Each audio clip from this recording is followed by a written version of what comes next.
Good morning. I'm sitting here with Cormac in Ireland, currently sitting in Cork. Cormac, you came all the way from Dublin this morning to meet with me, so I really appreciate your time. Yeah, no worries. I know that MKS Ireland have done quite a few mergers recently. Talk me through the mergers. What has it done for you as a partner, and how have the staff felt about the merger? Well, it's been an exciting time for us in Ireland. So since we joined with MKS a couple of years ago, it's really given us the ability to kind of grow and kind of make kind of strategic acquisitions, and it's helped us as a firm become a firm that offers a kind of a countrywide service as such. The acquisitions that we made are in different parts of the country, which allows us to, as I be a broader reach to kind of clients. Obviously, being part of now a bigger organisation, it allows us to have more people that we work with. It allows us to kind of learn from the things that they did and kind of teach them what we're doing. So it helps us just collaborate more, really, So which has been good. And the staff have been encouraged by it. They see us as a growing firm and being part of an organisation that is getting bigger, more exciting. They've really thought it's given them more opportunities. That's very exciting. How many firms have you now merged with in the Ireland space, within the MKS space as well? So within Ireland, there's just two direct ones that we've done already, and another one on the way as such. So it's we've essentially close to doubled in size in a pretty quick time frame. Oh wow! So, and between that and what MKS are doing in terms of we've have relationships with even the north of Ireland as well. So we are now can give a kind of a countrywide offering, as opposed to just the kind of the southern part of Ireland. That's very exciting. That's very exciting. And tell me, I know Ireland has been a long destination for international businesses. What do you see coming from companies in Ireland? I know we had a long conversation briefly about AI, so maybe let's move away from AI, but what do you see coming for companies in Ireland? Well, listen, a big part of the Irish economy has always been kind of foreign direct investment from people coming in, and a lot of that has been kind of focused in the tech and pharma space as such, and that is continuing. So in Ireland, we think that the opportunities, the growth in the use of technology, the growth in pharma space, is going to allow that Ireland as a whole to continue to grow. It's going to give opportunities for individuals within Ireland. Ireland has a really strong educated workforce. That's really one of the reasons why a lot of companies do come here, and by having that, those companies come here, having our existing indigenous economy as well, it'll help them kind of grow together. That's very exciting, yes. And if someone outside Ireland only knew about the Irish stereotypes, what do you think would surprise them about the Irish economy? Well, I think probably how broad it is as such. You know what I mean? Obviously, while I mentioned about the FDI side of being a strong part of it, you know what I mean? Our tourist economy is huge. So people coming to Ireland, I say we have a great offering for anyone who does come over. But it's just the type of sectors that we are involved in.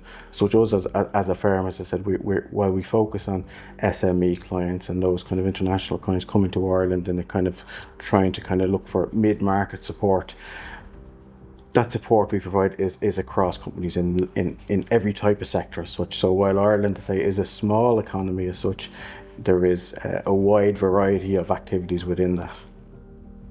Yeah, that's very interesting. I know I was chatting to Ned very briefly this morning about a lot of the US firms that are leaning on in Ireland.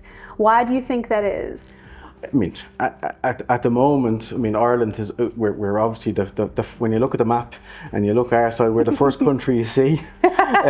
So we do have a close relationship with the US as such. Obviously, as part of our history, there's been a lot of emigration over to the US, and that has kind of has led to kind of deep kind of cultural similarities between us. We've learned a lot from them. We've a lot of Irish people over there who see their roots back in Ireland, but from the economic side of things, I mean, at this stage, after Brexit, we're the only English-speaking country in the EU.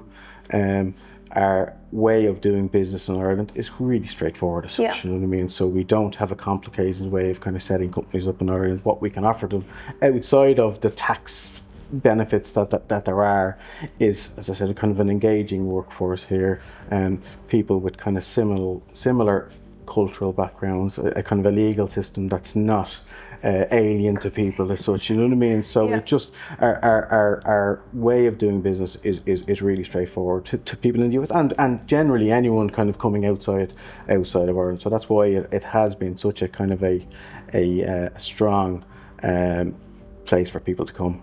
And I can attest to that because I know that we've been working together for some time, and you know, when you touched on the cultural element, it resonated with me quite a lot, especially because of how we do things in South Africa, and it's quite special to see how we are very similar in the way we handle things and business, and I guess also around the complexities that you touched on that happen around, especially in US. I think it's very awesome that, you know, we share that similar background with things like that. Yeah, I suppose, us as a country, and probably even me personally, you like to try and keep things simple. Yep. You know what I mean? Try and make things as easy for people to understand and to do as possible. And I think we kind of do that as a country. As a firm, that's what we're there to do. We're there to support people, to support our clients, make their lives easier. And as much as they don't have to worry about kind of complex side of things, we can kind of try and understand it for them and explain it to them and make things as easy as we can. So I think, culturally, we don't want to make life hard for ourselves. So. And I think that's very important because we are moving into a space where everyone wants things just to be easy and not complex, rather straightforward. Phone someone, have all the help in one space. And I'm sure Moore Island has certainly done that with all your service offerings. Yeah, it does, you know what I mean? And if we go back probably to where we spoke at the start about the integration of the firms as such, and that's one thing that we are really trying to do as part of growing, is integrate everyone. So we are all doing similar things as such, even within the firm. So that offering that we're giving to clients is simple. It's simple for our staff. It's simple for clients to understand the way we do things, and we're trying to kind of have processes in place that simplify everything. You know, use technology that's coming. I mean, AI obviously is something that's a big discussion topic for a lot of people in our industry, but in business in general. So, you know what I mean? So we're trying to kind of use that as much as we can to simplify it. That's fantastic. What makes Moore Island different? Well, I mean, where we are at the moment, as I said, I mean, our aim is to be the top provider to the kind of top mid-market firm, to be the top provider to kind of SME type companies in Ireland, and that's really what we want to be. You know what I mean? So what makes us different, as I said, we're not a big four firm. We don't necessarily want to be a big firm. That's not really our kind of target market. We give a service to clients that is simple, straightforward, and supportive. You know what I mean? So we want to support them in everything that they do, and as much as we can. You know what I mean? I say we're straightforward and honest in the areas that we can help, and the areas where we can't. But in areas where we can't, we know we're in business long enough now, over 50 years. We have a network of people that we work with, that can help clients in other areas where we can't. While we're trying to grow to offer as much service as we can, we know what we're good at, and we know areas where we need to kind of get help, and we can help clients in that way.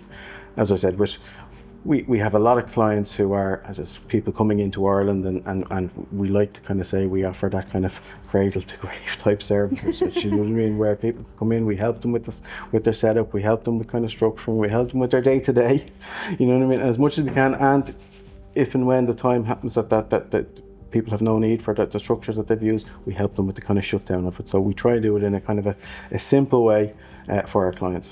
That's really awesome to hear that, especially, you know, leveraging off of the network. I mean, being part of the Moore network, I'm sure has helped a lot in terms of international business and even local business, where you lean off of each other. And I'm sure your individual mergers have been the same, where you've learned from other firms. Would you say there's any specific or something unique that you can mention from the merger that you've learned that you've never implemented in your old working ways, and it has helped the business going forward? Oh, definitely. I mean, obviously, being part of MKS, who are obviously part of the kind of Moore network, we've been able to kind of leverage off their scale, such in terms of the support thing that support services they have in terms of kind of technology, in terms of the quality control side of things. Like these are all things that we knew as a firm before we moved, we had to move towards, but it has allowed us to do it a lot quicker. Yeah. Being part of a kind of a bigger structure, people who probably maybe a little bit more advanced on their journey in that side of it than us, we've been able to kind of learn from mistakes that they have made between MKS and the network as a whole as such. You know what I mean? That we have kind of being part of it has definitely given us huge advantages, and to be able to kind of leverage off the work that they've done. Sure, that's amazing. And just as the network itself, like, you know what I mean? Obviously, as I said, Ireland is not necessarily a big country or not a big part of the world, but I would say our space in the Moore network is quite big, considering how small we are. We like to say we probably do punch above our weight in terms of our the relationships that we've developed. I mean, there isn't probably many countries that in some way or another have some kind of link in Ireland, and that allows us to both help the other member network firms, but as well as us for our clients who are looking internationally as such. You know what I mean? We can kind of give that work out and give that support to our clients to say, listen, if there's somebody in any country they're thinking of working us, we know somebody there. Yep, you've hit the nail there, the one-stop shop for everything. Cormac, last question. How or where do you see growth? How many more mergers do you think are planned in the pipeline? What is the aspiration for the firm? I mean, it's not necessarily just growth as such, you know what I mean? Obviously growth is important, you know what I mean? But like it's not growth for growth's sake, you know what I mean? So we are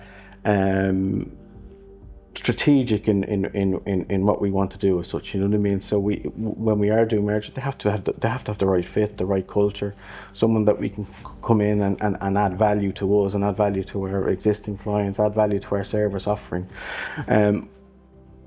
Obviously, I mean, if we do that right, we will grow, you know what I mean? Yeah. So I mean, do we have our own kind of targets where we want to be, and that's, as I said, we've doubled over the past year and tried to integrate as much as we can with the new firms that are coming in, and we've kind of learned a lot for that. So I mean, so the next time we are looking at firms, we probably even know more. So what areas we are, where we do want to look, and where we do want to grow.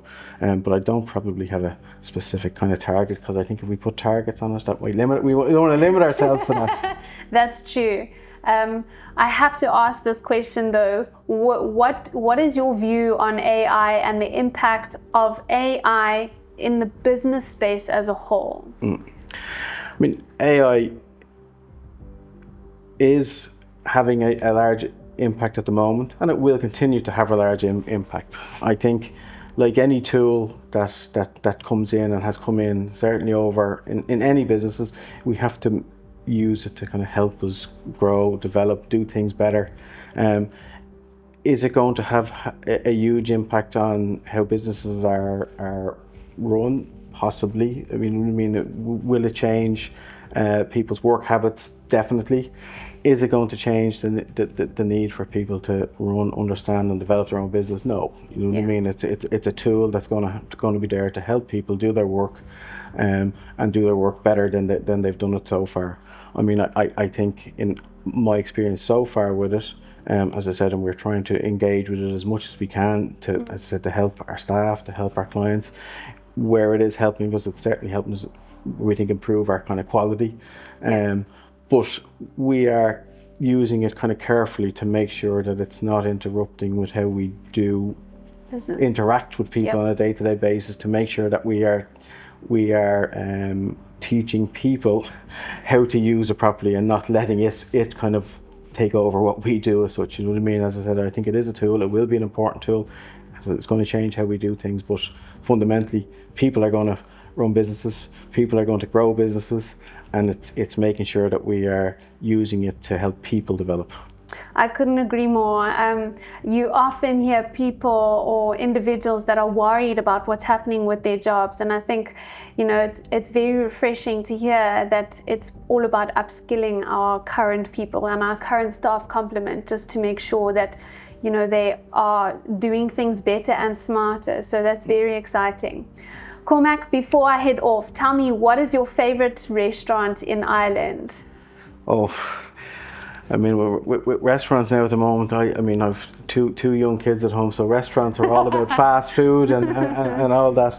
But I'd say where I live in Rathout, we have a lovely little restaurant called La Buca, which is delicious. It's good, serves good, tasty food quickly, and the kids love it. So at the moment, at the stage I am, it's all about that. So that's the one I would recommend.